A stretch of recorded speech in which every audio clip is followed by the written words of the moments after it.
Hi guys! Kagaya nga ng sabi ko sa inyo sa last video ko, ay gagawa natin ng video yung mga ikakabit ko na upgrade sa gravel bike ko. Oo nga pala, pinangalanan ko nga pala ang gravel bike ko na yon. Ang pangalan niya ay Aqua. Aqua kasi blue siya and suggest din yun kasi ni Angge. Kaya yun na lang itatawag ko. So tara, simulan na natin. Ang una nating upgrade ay itong shifter niya, kasama na din ng FD and RD. Ang napili ko nga palang brand ay L2. And ang napili kong speed ay 2x10 speed. Ang una ko palang plano dyan ilagay is 9 speed lang talaga. Kaso dahil magkalapit din naman yung price nila, ginawa ko ng 10. At isa nga pala sa rason kung bakit L2 is madami din kasi ako napanood na review sa YouTube na matigas din yung spring niya and babagay siya dun sa mapipili nating hubs para mamaya. At ang pangalawa naman sa upgrade natin, itong cassette. Ang brand nga pala na pinili natin ay ZTTO Road Bike Cassette. At syempre kung naka 10 speed tayo, 10 speed cogs din dapat ang pipiliin natin. Ang napili ko nga palang teeth ay 11x30 teeth. Mamaya sasabihin natin yung rason kung bakit 11x30 teeth lang. At ang pangatlong upgrade naman natin ay chain. Syempre kung nagpalit tayo ng speed ng bike from 7 speed to 10 speed, kailangan palitan din natin yung chain natin to 10 speed. Hindi mo kasi pwedeng gamitin yung chain ng 7 speed sa 10 speed kasi nga may iba't ibang nipis kasi yung chain natin depende sa speed natin. Mas mababa yung speed, mas makapal, and then habang pataas ng pataas yung speed is numinipis yung chain natin. Ito nga pala yung example ng chain na sinasabi ko sa inyo. Habang tumataas yung speed ng chain, mas tuminipis yung width niya. And then, kung ang bike nyo naman ay 10 speed, mas advisable 10 speed din yung gamitin ninyo. Oo nga pala, ang brand ng chain na napili ko ay KMC. So next, para sa pang-apat na upgrade natin is itong hubs. Ito nga pala ang Hasen Pro 7.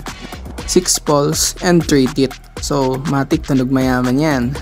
And ito din yung reason kung bakit L2 R7 yung napili natin na brand.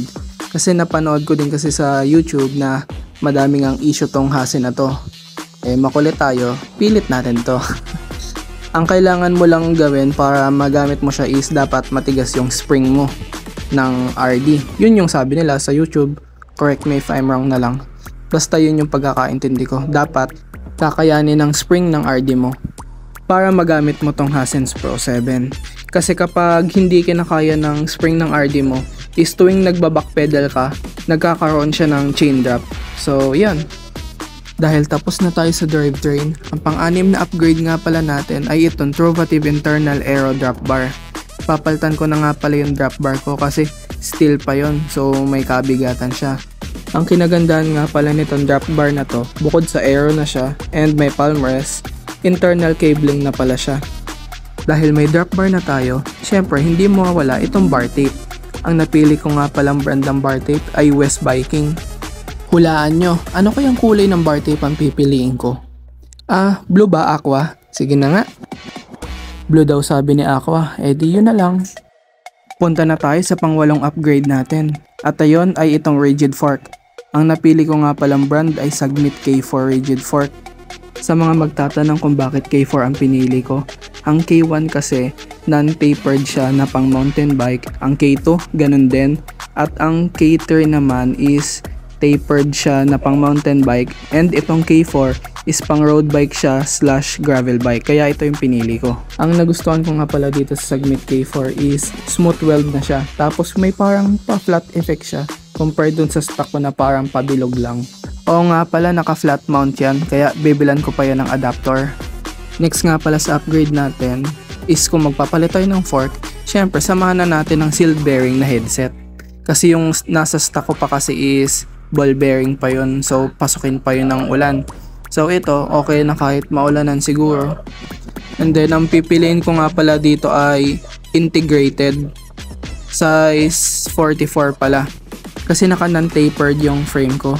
And then patulong naman ako kung tama ba yung klase ng headset na bibiliin ko, kung integrated ba para sa Pro Max PR20. Wala kasi akong mahanap nun kaya nagdadalawang isip ako kung integrated or yung normal size lang na size 44.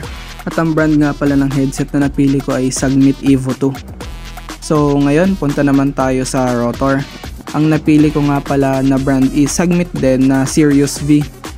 Viva o 5? Basta yun. Itong Sagmit na rotor pala na ito is floating rotor na siya para iwas din sa pag-warp.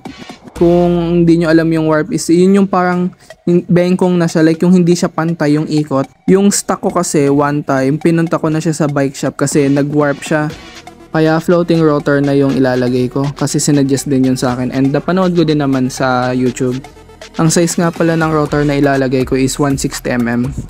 So punta na tayo sa next upgrade. Pang ilan na ba? Nawala na ako ng bilang eh. Basta yon, ito yung next upgrade. Ito nga pala yung Ragusa stainless spokes with nipples. Kaya ako nga pala siya papaltan is steel pa yung nakakabit sa akin. And then parang may natutuklap na yung kulay ng pagkaitim niya. So papaltan na natin. Ang pipiliin ko nga palang kulay is kulay blue. And then ang size naman ng spokes and nipples na bibili natin ay size 289 na pang 700C. Size 289 kasi ito daw yung saktong-sakto para sa mga 700C. Next is hindi ako sure kung kasama to sa upgrade pero bibili din tayo ng mud crank na chain lube. Always lube your chain para smooth ang pedal mga loads. Next naman sa ating upgrade ay itong jockey wheel. Isa nga palang rason kung bakit L2 na yung pinili natin na brand is natatanggal at napapalitan din nga pala yung jockey wheel niya. And then, about naman dun sa kaninang sinabi ko na hindi ako sure about sa cassette na cogs at kung bakit 11x30 teeth lang pinili kong cassette is yung RD kasi ng L2 ay ang max nun na teeth na kaya is 34. Ang ilalagay kong jockey wheel dito is 13 teeth. So from basic niya na 11, madagdagan siya ng 2. So up and down yun. So bali 4. So sasakto siya dun sa max na kaya ng RD na 34 teeth. Correct me if I'm wrong na lang kung tama ba yung ganon. If okay lang bang mataasan ko yung cassette ko or goods yung ginawa ko.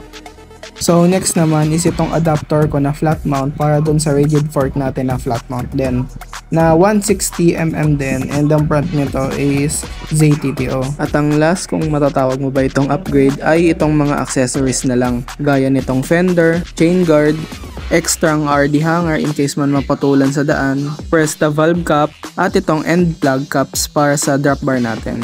So yun na nga, lahat ng upgrade na ilalagay ko sa bike ko is galing lahat sa Shopee. And then, including na din yung bike ko syempre. Galing yan sa Shopee, sa store na JMC Bikes Cavite. And about naman sa mga bike upgrade natin is kitang-kita naman na budget friendly lang talaga siya. But quality din naman at magagamit mo siya ng pangmatagalan. Kaya kung may pang-upgrade ka to Shimano o SRAM, go for it. Kung may pera ka naman at nakakaluwag-luwag ka naman. Siguro sa mga susunod na video is gagawa na lang natin siya ng unboxing and review na rin kung maganda ba talaga yung product and sulit ba. So that's all. Kapag nagustuhan nyo tong video, don't forget to leave a like and comment and please subscribe to my channel. Ride safe and see you on my next video.